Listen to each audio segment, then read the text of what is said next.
From the News Channel 5 Network, this is SportsLine.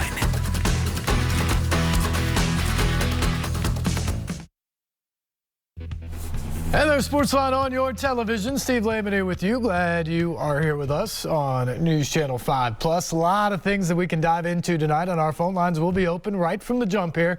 737-7767, the number. We can talk college basketball. Of course, the Final Four set on the men's side. It will be set on the women's side by the end of the night. The ladies going up to Minneapolis this weekend, the men down in New Orleans to crown a national champion by just about this time next Monday night. So lots to get excited about there and look at with your brackets and all those sort of things. Probably not a lot of you with a lot left on the line with the brackets given the way that this tournament has played out, but it has certainly been exciting for sure on the men's side. You've had some really nice games on the women's side as well. We can also get into the Predators. Big win last night at home over the Philadelphia Flyers. The Preds now in third place in the Central Division. Most importantly, 5 points clear of the cut line for a postseason appearance as they look to extend their playoff streak for consecutive seasons in the playoffs. And we can talk about the Titans and some of their moves and those sort of things as well. But I want to begin with some news today.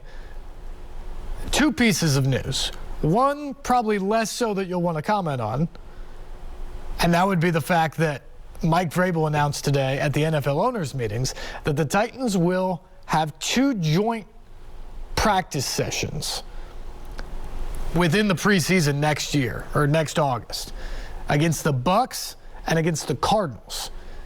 So two of the three preseason games for the Titans coming up this summer will be against the Bucs and the Cardinals. Those will be the home games in week 2 and 3 of the preseason. And Mike Vrabel says they're going to do joint practice sessions against both of those teams leading up to the game. More and more that he has been here, the more and more he has tried to go against other teams and get work like that in the preseason. The Titans are going to do it twice in back-to-back weeks this year. And, of course, it divulges the fact that those are two of the preseason opponents for the Titans, and they can work all that together. So that's some news right there if you're just looking ahead on the calendar of what to expect for the Titans. But the other thing that came out today is Governor Bill Lee has asked the state legislature to approve the use of $500 million of bonds to go towards a new Titans stadium. Now, there are a few conditions that come with this. Number one, it has to be a new stadium. Remember, we've talked about this a little bit recently. About a month ago, the Titans came out and said, after going through the initial bidding process and plans for what they would have to do with the renovation to live up to the standards that they want in a next-generation stadium for the franchise, the estimates turned out to be about double what they expected them to be. And about half, maybe a little bit more, than what a new stadium would likely be. And so they just looked at that and said that maybe isn't the most practical thing. And that's where the conversation really took off about a new stadium for the Titans here in Nashville. And the governor is saying now, if you want the state funds, we'll do it, but we're building. If we're doing state funds, we're not renovating, we're not makeshifting something that already exists. We're building something that will be spectacular, it'll have multi-purposes, and it will certainly serve as a long-term home for the Tennessee Titans. So that's number one, $500 million in bonds if it's a new stadium. The other condition to that is it has to be an enclosed stadium. Whether that's a dome or a retractable roof or whatever it would end up being, the stadium needs to be able to be weatherproof. It needs to be able to host events year-round with no concern about the cold or severe weather or snow or ice or whatever it could be out there. And I've said for a long time, I mean literally 10 years, I've said this conversation needs to start, and it really needs to start with the impact of what an enclosed stadium could mean for all the other things. Not just the Titans, and frankly, the Titans don't need an enclosed stadium. they can totally set up and play in any weather. In fact, the way they're constructed right now, running the football with Derrick Henry, they maybe prefer the cold weather or the slop and all of that. That would be eliminated by having a weatherproof stadium or an enclosed stadium, retractable roof, whatever it ends up being. But to me, that's not the selling point. Sure, that's nice, making sure that every time you show up on a Sunday afternoon or for a late season night game or into the playoffs, making sure that it is always picture perfect, so to speak. That's nice. That's certainly a benefit. But I think the biggest thing that comes from discussions like this and moving towards having a stadium that would have at least a retractable roof, if not a full roof, is the fact that you will get a Super Bowl. You don't have to worry about having a freak weather week that could hamper how good a game would come off in Nashville. You get everybody into town, you keep them downtown in the corridor, and then you play a game inside without weather being a concern. You'd be able to host the national championship football game. You would elevate the Music City Bowl on the spectrum of sports around the country, and certainly in the bowl lineup. You would eventually host the Final Four. There's no question about that. You could bring that to town. It's coming up this weekend. Could be here someday in a stadium like that. Wouldn't that be wonderful to see? There's so many other events out there. World Cup coming in 2026. They hope to have this online by 2026. Could it be possible to have a World Cup in Nashville in that new stadium? I don't know about this go around. But could it help in a future bid? Sure. WrestleMania. That would come to Nashville in something like this.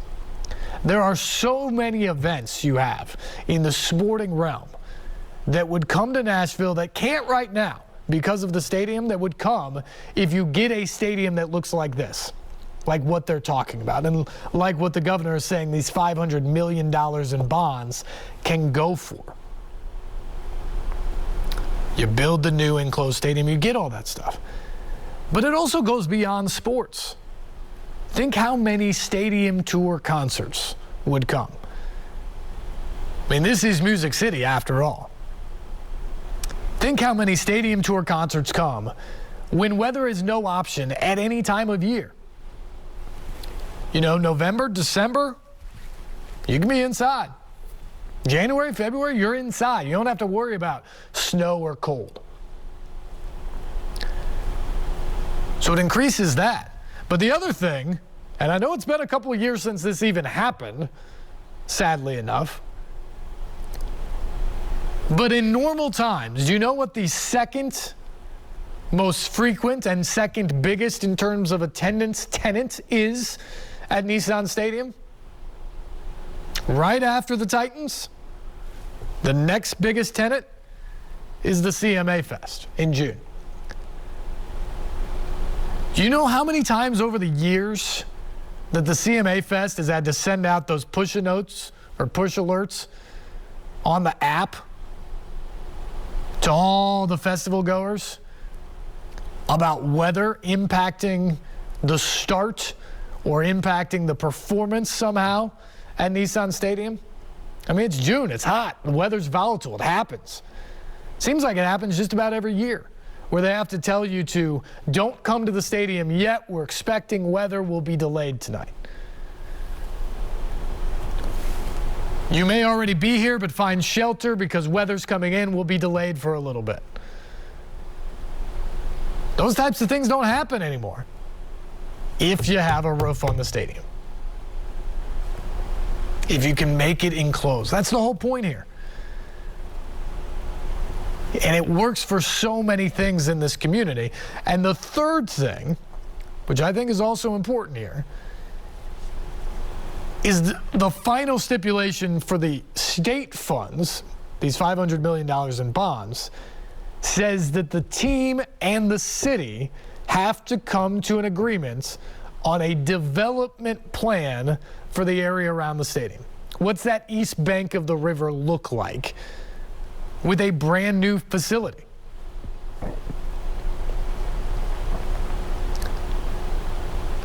That'll be fascinating to see what they come up with, but I think all parties are on board with saying that when this comes, it's going to bring a lot of events to town. And with that brings a major opportunity to build up around that area. Add more businesses, add more jobs, add more to the economy, add more to the local people here looking for better opportunities. Musicians, workers, retailers, all those sort of things. And that's part of the plan here, and it needs to be.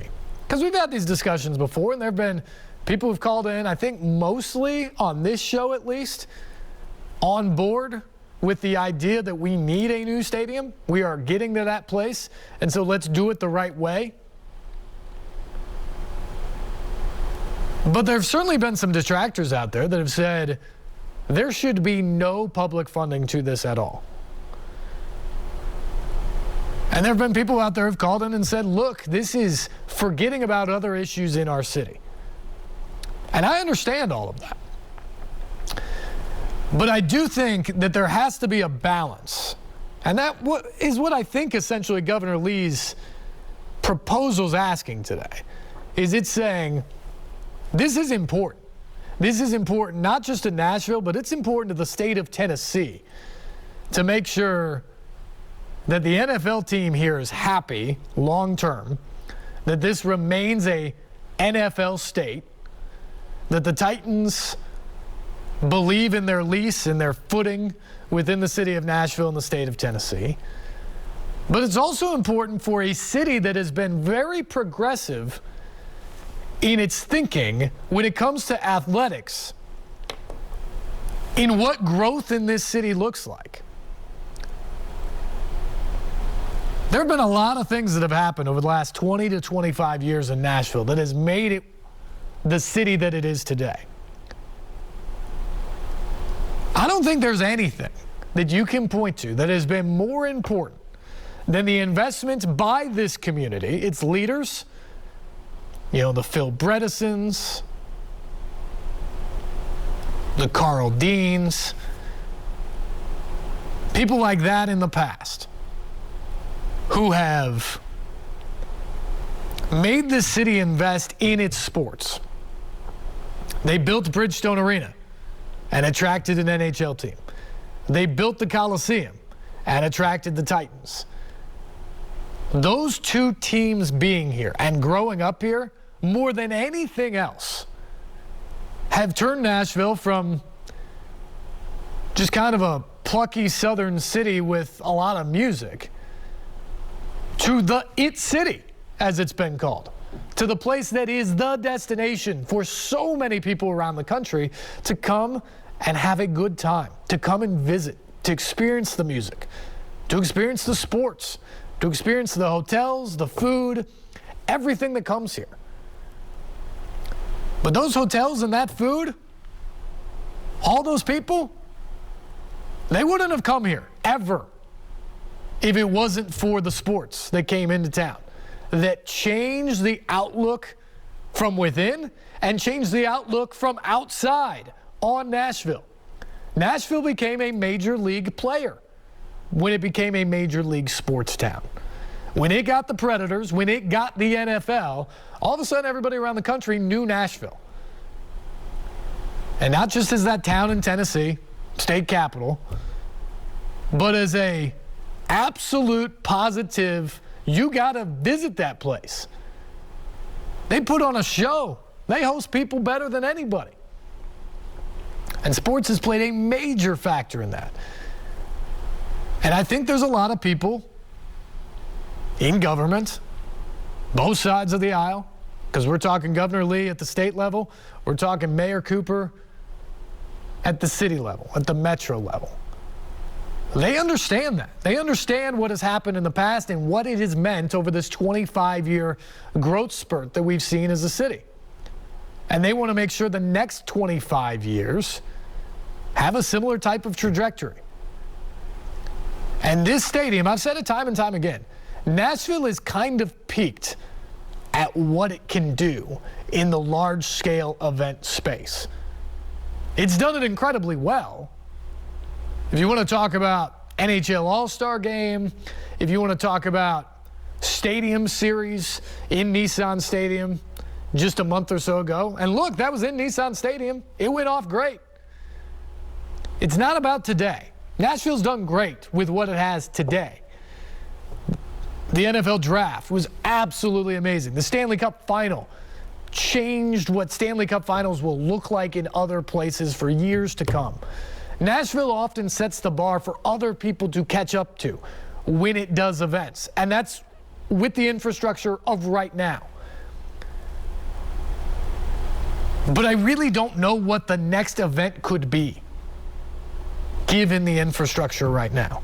Because the next events on the wish list or on the bucket list, if you're a sports fan, or if you're just a community leader wanting to bring more and bigger events to your city, those events require the type of stadium they're talking about.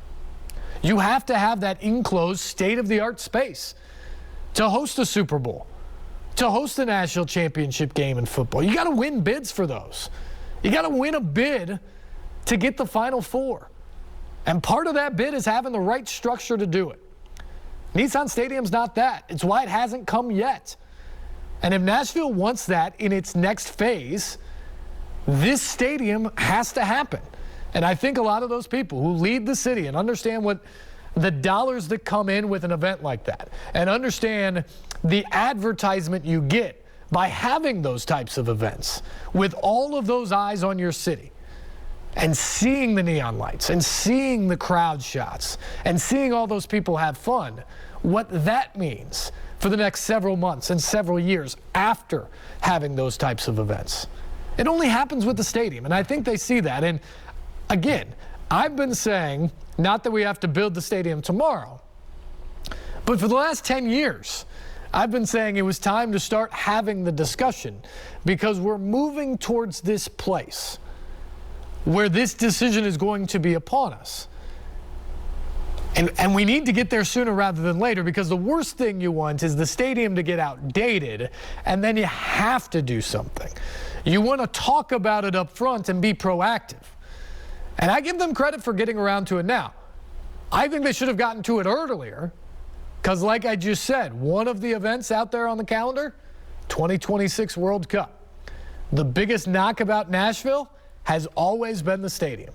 And it is why, in my opinion, there's no shot on the timeline that Nashville ends up getting a World Cup venue in 2026. You have this discussion a few years ago, and instead of saying you hope to have a stadium online by 2026, if you could say you want to have the stadium online by 2023 or 2024, guess what's coming to Nashville? One of those World Cup venues. Be the biggest thing that would ever been hosted in this city. And then a Super Bowl likely follows. All that stuff can still happen in the future, but that's what happens when you delay on things like this. And again, I'm glad they're where they're at now, and Nissan Stadium has not gotten out of date. You can still do what you need to there for right now. But if you want that next level of the evolution of the city, that's where it comes from. And the question now is just, can you get the deals done?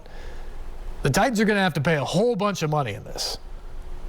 They're going to pay well north of $1 billion, probably closer to $1.5 billion. Will these bonds be enough to get it over the top from the state? What's the city's partnership in this? What is their plan for development over there on the east side of the river? Those things have to be ironed out. But it is clear now that this discussion is past the preliminary stages. It is well underway. And everybody knows what the stakes are. And it is important that it gets done in the right way for the Titans, for the sports community here, but for the events that come that make life better for everybody. And that needs to be a promise. It needs to make life better for everybody. And some of that may not be evident on the price tag up front or how it gets done, but it needs to be part of the plan for when the gates open and when the revenue starts to come in. And it takes good leaders to do that. And I will give our leaders here credit that I think over 20 or 25 years, they've had a pretty good plan for the direction of where this community is going. They need to keep on that. And as they do it, they need to pay probably a little more attention to the neighborhoods and the areas and the infrastructure that won't be right next to the stadium. You take that, you build it up, that's great. But you take some of the stuff that goes into that and some of the stuff that will come to that, the revenue that goes through that, the streams, and you have to push in some other areas. That's obviously the goal here. But it is clear that they are moving towards this end line. What are your thoughts on that? 737-7767, the number. Like I said, generally when we've had this discussion, and we've done a lot over the years, it's gotten more heated here recently as it seems like we're moving closer and closer to this discussion being a handshake deal, to being a written deal, and getting what needs to get done in order to have a new stadium. Those discussions have, rightfully so, gotten people a little bit more fired up on it, but I would say, at least on this program, the majority of callers have been in favor of it. But there have definitely been some loud detractors who haven't liked it. So now that we get even another piece of evidence today that seems like this is becoming closer and closer to a done deal, and the new stadium may come to fruition sooner rather than later, or at least breaking ground on a new stadium could happen.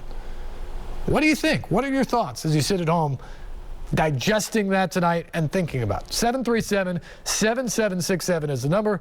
We'll take a break. We'll come back and get to all your phone calls right after this. This is SportsLine on News Channel 5+.